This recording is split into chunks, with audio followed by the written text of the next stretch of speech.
শ্রেণীর ছাত্রছাত্রীবৃন্দ, আশা করি ভালো আছো সব। আজকে তোমাদের এখন আলোচনা বিষয় আধুনিক বাংলা ভাষা। তোমরা জানো আমি তারাপদ স্যার, আমার ইউটিউব চ্যানেলে তোমাদের সকলকে স্বাগত জানাই। আমি তোমাদের বিভিন্ন দিন বিভিন্ন রকমভাবে ভাষা বিষয়ক আলোচনা কতদিন ধরে করছি। আজকে তোমাদের এখন আলোচনা করব মধ্যযুগের বাংলা ভাষা, আধুনিক বাংলা ভাষা এবং আধুনিক বাংলা ভাষার পাশাপাশি সেই আধুনিক বাংলা ভাষার সময়কাল, সেই সময়ে কী কী সাহিত্য লেখা হয়েছে এবং সেই সময়ের বাংলা ভাষার আধুনিক যুগের বাংলা ভাষার ধ্বনিগত রূপতত্ত্ব বৈশিষ্ট্যগুলি আলোচনা করব। আধুনিক বাংলা ভাষা শুরু হয়েছে আনুমানিক 1800 খ্রিস্টাব্দ থেকে, আর এখনও গড়িয়ে চলেছে, এখন চলছে আধুনিক যুগের বাংলা ভাষার সময়সীমা। অর্থাৎ 1801 থেকে আজ পর্যন্ত যে সাহিত্য লেখা হচ্ছে সেটা আধুনিক যুগের বাংলা ভাষা, বাংলা সাহিত্য লেখা হচ্ছে আধুনিক যুগের বাংলা ভাষা। এই আধুনিক যুগের বাংলা ভাষা বলতে আমরা বলে থাকি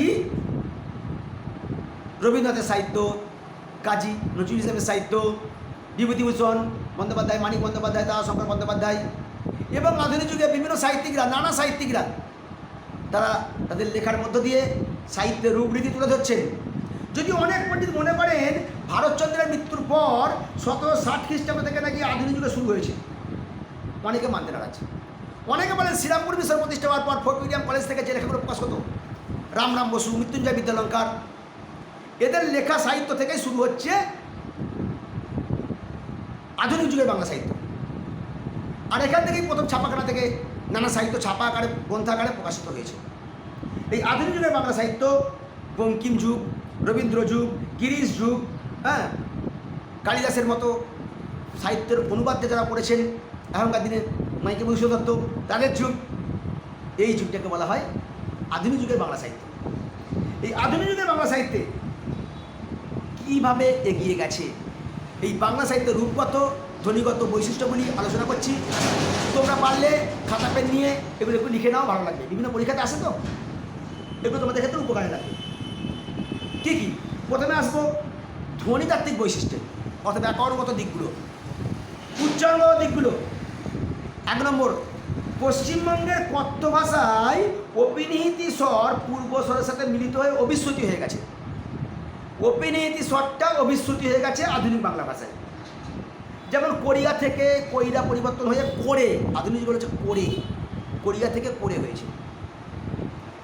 যেমন নাচিয়া থেকে নাইচা থেকে নেচে, খাইয়া থেকে খেয়ে আধুনিক যুগে হয়েছে। আধুনিক বাংলা ভাষায় শব্দের পাশাপাশি দুটি বিষম স্বরধ্বনি স্বরসংগতির প্রক্রিয়ায় সংযুক্ত হয়ে এক বর্ণ হয়ে গেছে। যেমন দেশি থেকে হয়ে গেছে দিশি, মূলা থেকে হয়ে গেছে মূলো।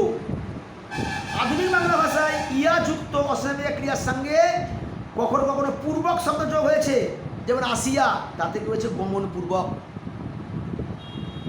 আধুনিক বাংলা ভাষায় তদ্ভব শব্দের পদমধ্যবর্তী ঢয় শূন্য র, টয় শূন্য র হয়ে গেছে। যেমন বড়াই, তা থেকে হয়েছে বারে। আধুনিক বাংলা ভাষায় সমীভবন, যাকে ব্যঞ্জন সংগতি বলা হয়, এই ব্যঞ্জন সংগতির সঙ্গে যুগ্ম ব্যঞ্জন ব্যবহার হয়েছে। যেমন ধর্ম, তা থেকে হচ্ছে ধম্ম, গল্প, তা থেকে গপ্প, এগুলো উচ্চারিত হয়েছে। আধুনিক বাংলা ভাষায় দুটোর বেশি স্বরধ্বনি যুক্ত হয়ে স্বরধ্বনি কোথাও কোথাও লোপ পেয়ে গেছে। 2-এর বেশি স্বরধ্বনি যুক্ত শব্দে স্বরধ্বনি লোপ পেয়ে গেছে। যেমন ভগিনী, তাতে হচ্ছে ভগ্নী, ভগিনী, গয় হস্যটা লোপ পেয়ে বাকিটা একসঙ্গে হয়ে গেল ভগ্নী। নাতিনী, তাতে হচ্ছে নাতিনী, ওখানে একটা হস্যই লোপ পেয়ে গেল, তয় হস্যই লোপ পেয়ে গেল। আবার ক্রিয়াপদ, সর্বনাম পদ, অনুসর্গের পূর্ণতর রূপ ব্যবহৃত হয়েছে সাধুগদ্যের ক্ষেত্রে। যখন চলিত করতে হচ্ছে তখন আর তার ব্যবহার নেই আধুনিক যুগে। যাহারা, সর্বনাম পদ, এটা আধুনিক যুগে গেছে যার। বলিয়া, সাধু ভাষায় ছিল, চলিত ভাষায় হচ্ছে বলে। হইতে, সাধু ভাষায় ছিল, তা থেকে হচ্ছে হতে। আধুনিক যুগের বাংলা ভাষার ধ্বনিগত বৈশিষ্ট্যগুলো গেল। এবার আসছি রূপগত বৈশিষ্ট্য। আধুনিক বাংলা ভাষার রূপতাত্ত্বিক বৈশিষ্ট্য একটু লিখে নাও। 1 নম্বর, আধুনিক বাংলা ভাষায় রূপগত বৈশিষ্ট্যের ক্ষেত্রে নাম ধাতুর সঙ্গে সম্বন্ধ পদে শূন্য বিভক্তি খুব কম। ভবিষ্যৎকালে উত্তম পুরুষের বিভক্তি ইব ছিল, অতীতকালে ইলো হয়ে গেল। আসিব, আসিল।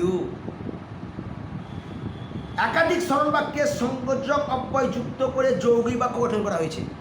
সংযোজক অব্যয় এবং ও কিন্তু যোগ করে দিয়ে যৌগিক বাক্য হয়ে গেছে। যেমন রহিম কলেজে গেল এবং সেখানে গিয়ে পড়াশোনা করিল। ঠিক আছে।